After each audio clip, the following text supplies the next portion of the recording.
These are three terms that every Airbnb host should know. The first one is OTA.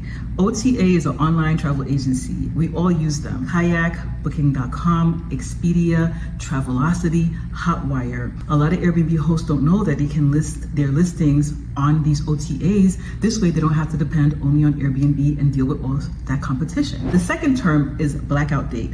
Blackout date is a date that the calendar is totally blacked out for hotels in that destination. For example, in New York City, our blackout dates is New York City Marathon. There are no hotel spaces during the New York City Marathon weekend because everybody's flying all over the world to run the New York City Marathon. Another blackout date in New York City is UNGA. That's when the heads of states from all over the world come for the General Assembly at the UN. Again, there are no hotels available. Also in Austin, South by Southwest is a blackout date. How do you know blackout date? Go to the tourism board of your destination and you'll find it. What you should do is raise the price of your Airbnb during blackout days because you can make more money. The last term is occupancy rate. Occupancy rate is the percentage of nights that you are booked on the calendar. So if all your nights are booked in 1 month, your occupancy rate is 100%. Most people do not have 100% occupancy rate. You want to have about 70 to 80% occupancy rate to be a successful Airbnb host. But the higher, the better. You can aim for 90%.